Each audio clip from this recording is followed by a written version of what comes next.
આપણે વિચારીએ કે આપણે મહેનતથી કમાયા, પરિશ્રમથી કમાયા, બધું મારું છે. ભગવાન કહેશે ઉભો રહે, તારા જન્મ વખતનો ફોટો મેં પાડ્યો છે, શું લઈને આવ્યો હતો? અને તારું છે આલોક છોડીને જાય સાથે લઈ જાવ, ઉપર લઈ જવાની છૂટ છે. લઈ જવાના છો કે આ બધી ટ્રાન્સફરેબલ પ્રોપર્ટી છે કે આલોકમાંથી પરલોકમાં આવશે? બધું છોડીને જવાનું. જે કંઈ મળ્યું છે ભગવાનની કૃપાથી મળ્યું છે. અને કંઈક આપણે પ્રભુને જ્યારે અંગીકાર કરાવીએ છીએ ત્યારે હું આપું છું એવો ભાવ ના રાખો. આપણે તો પ્રભુનું આપેલું જ પ્રભુને અર્પણ કરીએ છીએ.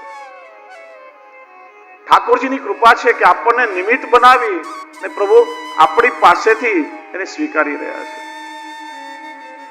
જ્યાં સંકલ્પ થયો ત્યાં જ પ્રભુએ વિશાળ સ્વરૂપ ધારણ કર્યું. એક ચરણમાં આખી પૃથ્વીમાં માપી, બીજું ચરણ સ્વર્ગમાં પધરાવ્યું.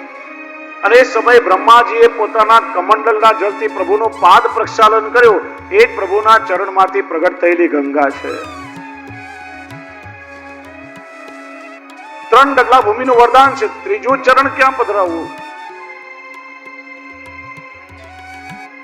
બલિરાજાની પત્ની વિંધ્યાવલી કહેવા લાગી, સ્વામી નિરાશ ન થાઓ.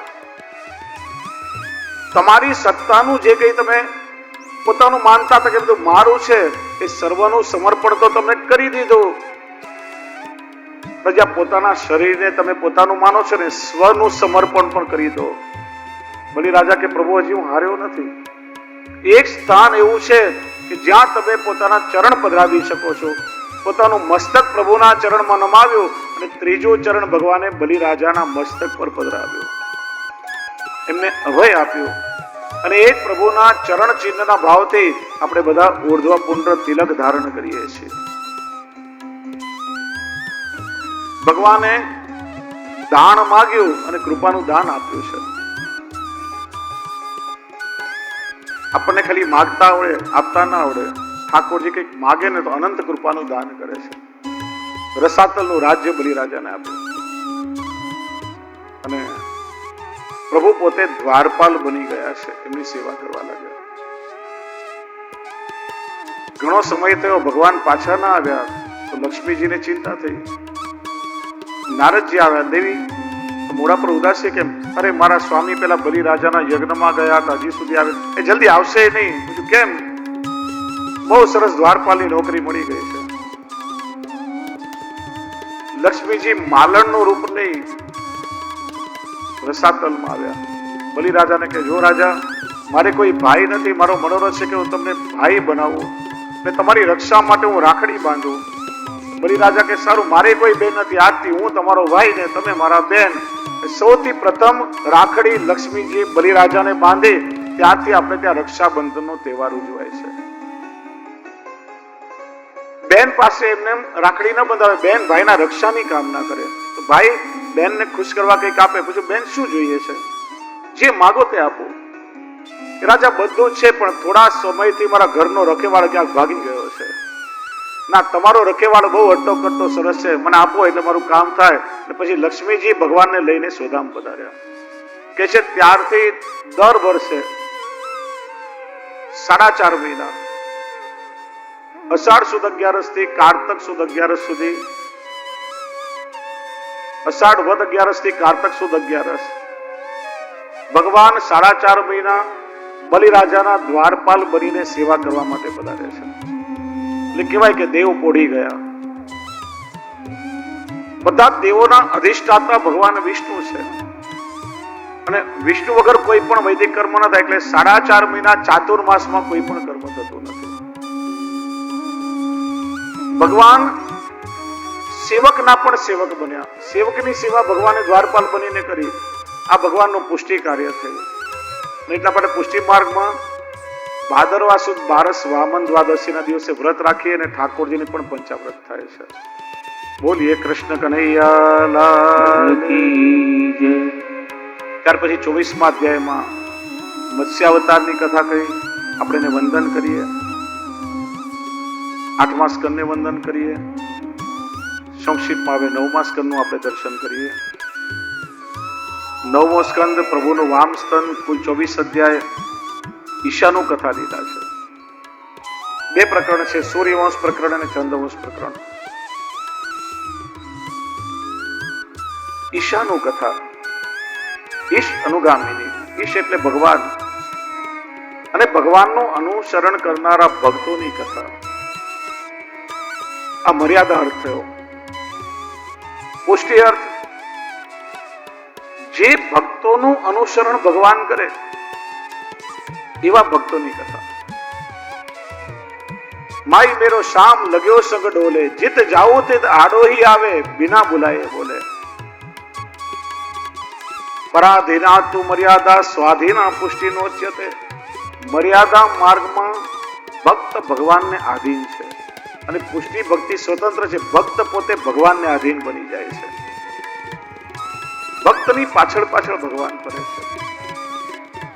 એવા પ્રેમી ભક્તોની કથા 9મા સ્કંદમાં કહેવાય છે. એટલા માટે ઈશાનું કથા છે.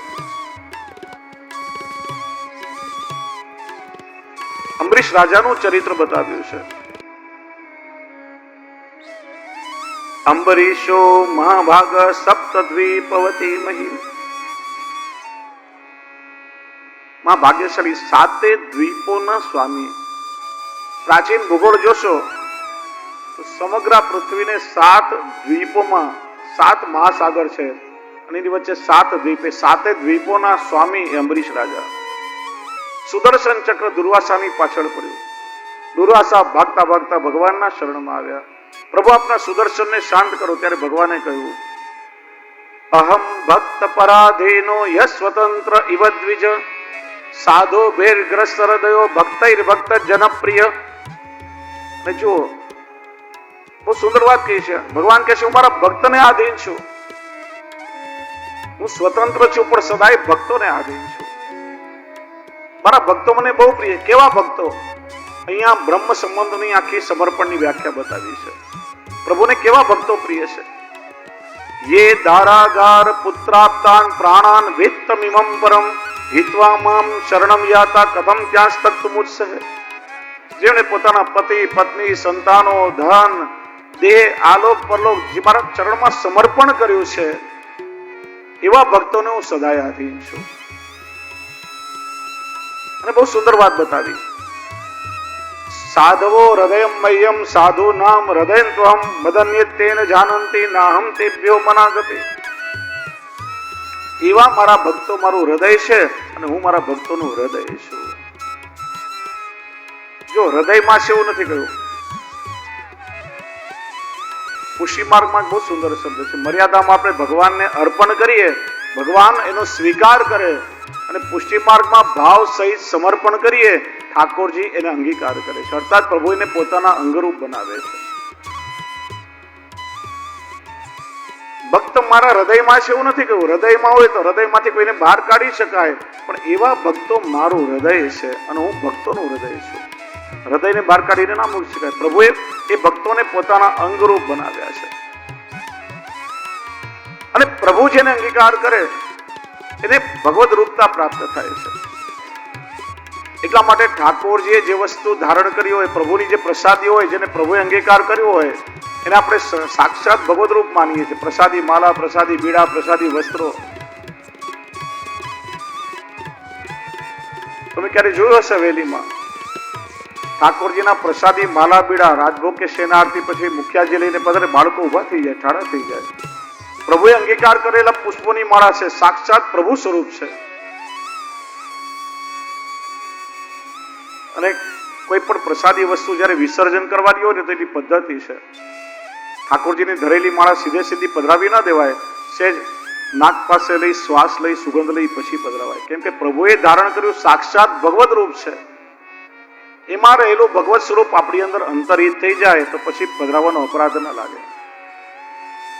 એમ જયારે આપણે પ્રસાદ લેવા બેસીએ, સખડી ભોગ ધરતા હોય ને ઠાકોરજીનો સાણેલો કોર હોય ને, આ એક બહુ ખોટી માન્યતા છે આપણે ત્યાં કે ઠાકોરજીનો સાણેલો કોર ના લેવાય, ગૌગ્રાસમાં દઈ દેવાય. આવું કોને બતાવ્યું? આ ગેરસમજ થવાનું એક કારણ છે. અમારે ત્યાં નિધિ સ્વરૂપ બિરાજતા હોય તો ઠાકોરજીનો સાણેલો કોર સૌથી પહેલા વલ્લભકુલના આચાર્ય બાળકો લે, અને બહારગામ હોય ને તો બીજા કોઈને ના મળે, ગૌગ્રાસમાં જાય. વલ્લભકુલના આચાર્યો લે, પછી વૈષ્ણવને મળે. એટલા ગેરસમજ થઈ. તમારા માથે ઠાકોરજી બિરાજતા હોય, સાણેલો કોર એ પ્રભુનું શ્રેષ્ઠ અધરામૃત છે. સૌથી પહેલા એ ગ્રહણ થાય. સૌથી પહેલો કોર લઈ આમ શ્વાસ લઈ પછી મોઢામાં લખાય. ઠાકોરજીના ચરણની તુલસી પણ, તુલસી દલ પ્રસાદી હોય, આમ શ્વાસ લઈને પછી મુખમાં મુકાય. પ્રભુએ અંગીકાર કર્યું સાક્ષાત ભગવદ રૂપ. મહાપ્રસાદ પણ ભગવદ રૂપ છે. દાંતથી ચાવવાનો અપરાધ ન લાગે, એટલે એમાં રહેલું ભગવત તત્વ આપણી અંદર અંતરિત થઈ જાય. પ્રભુએ જેને અંગીકાર કર્યો એ સ્વયં ભગવદ રૂપ છે. અને આપણે ત્યાં પ્રસંગ છે 252 વૈષ્ણવની વાર્તામાં પ્રેમજી લોહાણા હાલારવાળા યાત્રાળુઓના સંઘ સાથે ગોકુલ આવ્યા. શ્રી ગુસાઈજી પાસે બ્રહ્મ સમન લીધું. યાત્રા કરી પાછા આવ્યા. વિનંતી કરી, કૃપાનાથ, સાધારણ જીવ છું, મને કોઈ સાધારણ સેવા પધરાવી આપો.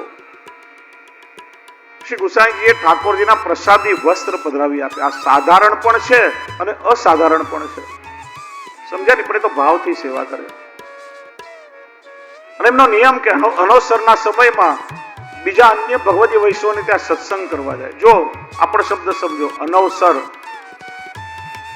આપણે ઠાકોરજીને જગાડ્યા, પોઢાડ્યા એવું ના કહેવાય. પ્રભુના મંગળા થયા, પ્રભુના શયન થયા.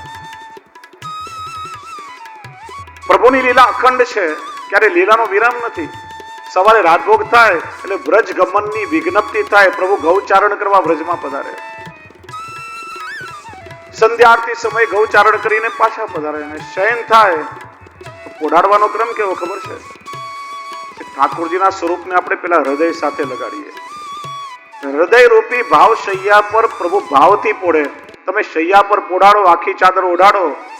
જેવું શૈયા મંદિરનું દ્વાર બંધ થયું, ઠાકોરજી ઠેકડો મારીને કૂદે સીધા વ્રજમાં પધારે. શયન પછી વ્રજગમનની વિજ્ઞપ્તિ થાય. ત્યાં અનંત વ્રજ ભક્તો સામગ્રી સિદ્ધ કરી પોતાની નિકુંજમાં પ્રભુની પ્રતીક્ષા કરતા હોય.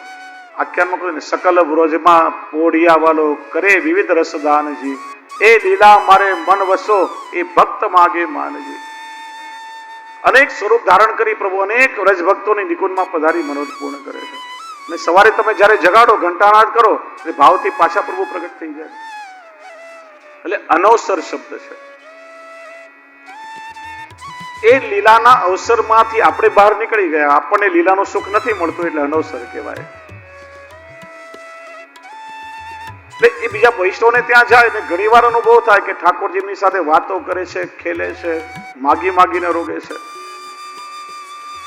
મનમાં શંકા થઈ કે મારે ત્યાં તો સાધારણ વસ્ત્ર સેવા છે, મને આવો અનુભવ ક્યારે થશે? જ્યાં ઉત્થાપનનો સમય થયો, લીલા મેવાની સામગ્રી સિદ્ધ કરી, ઘંટાનાદ કરી, મંદિરના દ્વાર ખોલ્યા, તો શું દર્શન થયા કે વસ્ત્રમાં જેટલા તાતણા હતા એટલા ભગવત સ્વરૂપો એના ઉપર ખેલી રહ્યા હતા. પ્રભુએ અંગીકાર કરેલા વસ્ત્ર પણ સાક્ષાત ભગવદ રૂપ છે. એટલે આપણે ત્યાં સેવા કરીએ, સ્વરૂપ સેવાના ભાવમાં ઘણીવાર વૈષ્ણવ વસ્ત્ર સેવા પણ કરે છે. તમે નાથ દ્વારા જાઓ કે કોઈ નિધિ સ્વરૂપનું પ્રસાદી વસ્ત્ર તમને મળે. જો જૂના સમયમાં એક પર્યાય હતો, ઘણીવાર કોઈ એક પરિવાર હોય ને બધા જ ઘરના સભ્યો સમર્પિત લેતા હોય, બહારનું ખાનપાન ના કરતા હોય. હવે 2-3 જણને બહારગામ જવાનું થાય, એકાદ 2 જણા ઘરમાં રહે, તો શું કરવું?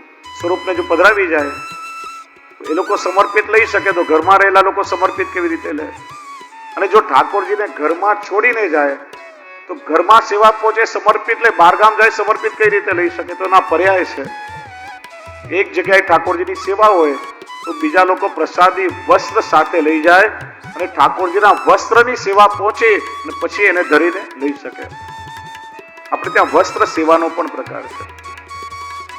કેમ કે ઠાકોરજી અંગીકાર કર્યું છે, એ સ્વયં ભગવદ રૂપ બન્યું છે. એમ ભગવાન પોતે કહે છે કે મારા ભક્તો મારું હૃદય છે. પ્રભુએ અંગીકાર કર્યા છે. સુદર્શન મારાથી શાંત નહીં થાય, તમે મારા ભક્તનો અપરાધ કર્યો છે, એની ક્ષમા માંગો. અને દુર્વાસા ઋષિ અંબરીશ રાજાની ક્ષમા યાચના કરી, ત્યારે ભગવાનનું સુદર્શન ચક્ર શાંત થયું. અને ત્યારે દુર્વાસા કહે છે, અહો અનંત દાસાના મહત્વમ દ્રષ્ટ મધ્યમે કૃતા ગસોપી યદ રાજન મંગલાની સમીયસે.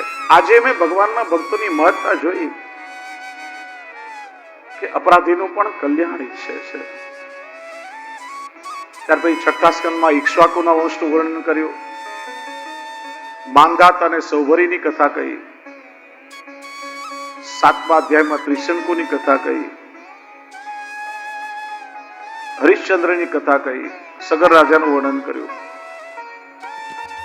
9મા અધ્યાયમાં ગંગા અવતરણની કથા કહી. સગરના 10,000 પુત્રોએ કપિલ મુનિનો અપરાધ કર્યો હતો, ઋષિનો શાપ મળ્યો, બળીને ભસ્મ થયા.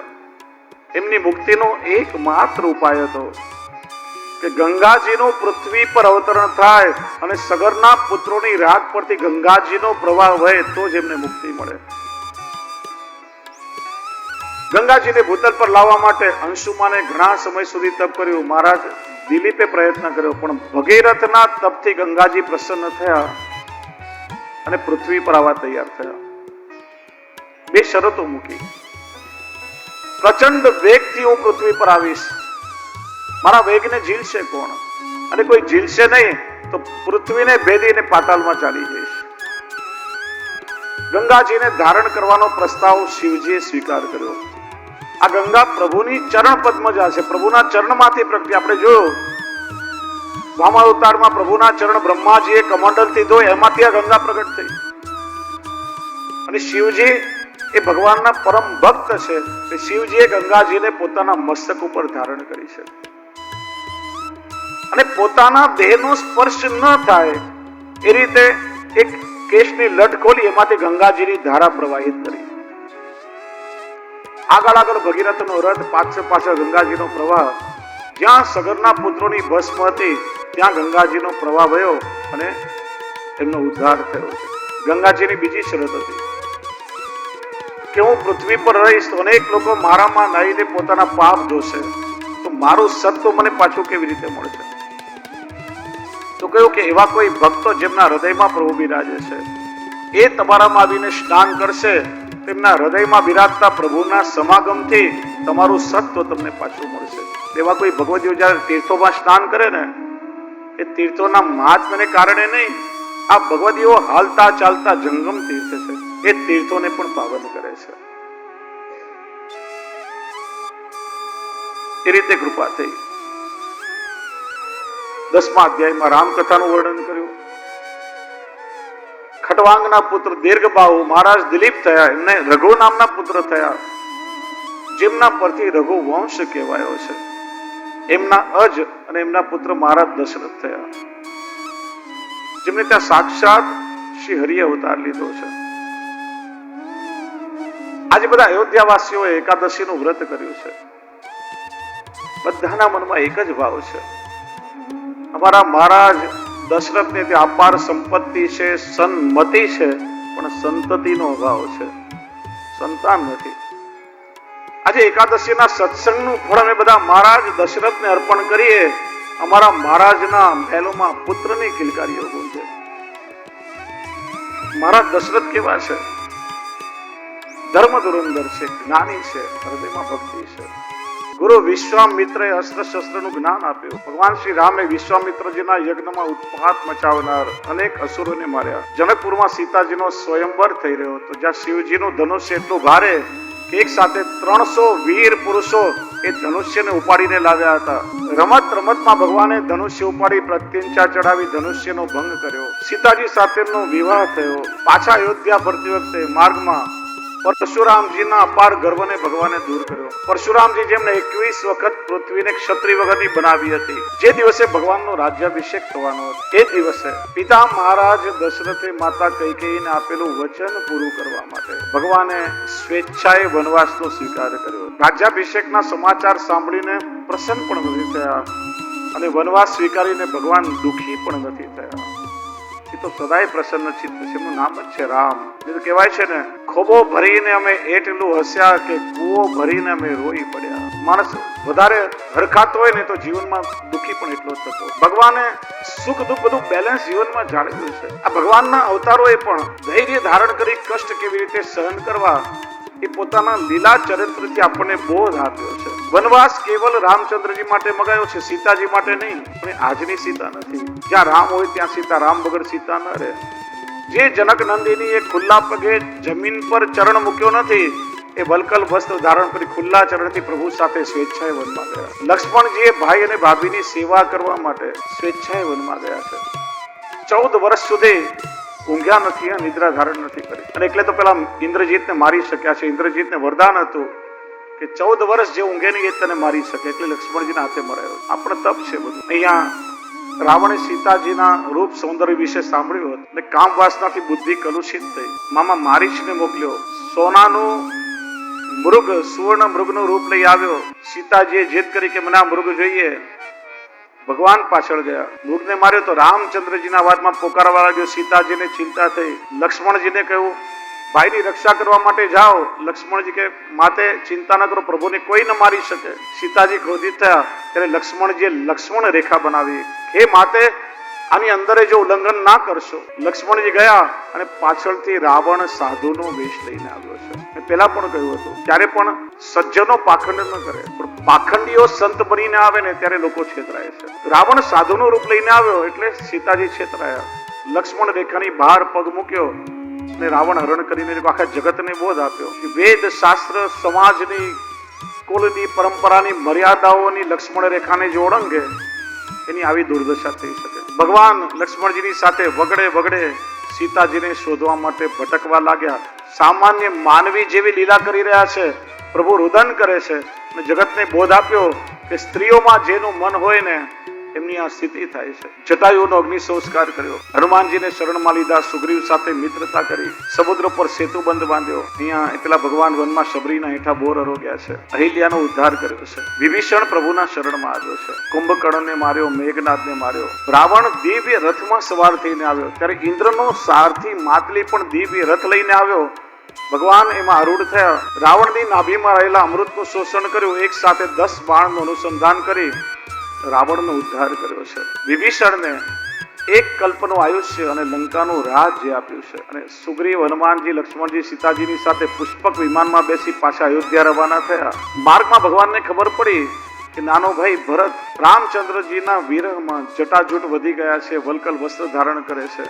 સિંહાસન પર પાદુકા પધરાવી છે. નંદીગ્રામમાં કેવલ કુશ નામના ઘાસનું આસન પાથરી અને વિશ્રામ કરે છે અને ગૌમૂત્રમાં રાંધેલા જવની રાત કેવલ ગ્રહણ કરે છે. પ્રભુના નેત્રમાંથી હર્ષના અશ્રુ નીકળ્યા છે. ભરતજી સાથે ભગવાનનું મિલન થયું. રામચંદ્રજી રાજગાદી પર બિરાજ્યા. પછી પ્રભુની અનેક લીલાઓ, સીતાજીની અગ્નિ પરીક્ષા આદિ થયું. પણ રામ રાજ્યમાં બધા બહુ સુખી હતા. એનું વર્ણન કરે દૈહિક ભૌતિક દૈહિક તાપા રામ રાજ્યનર કબૂ ન વ્યાપ. આદિ વ્યાધિ ઉપાધિ દરેક દુઃખથી પ્રજા મુક્ત હતી. સબ નર કરવ પરસ્પર પ્રીતિ.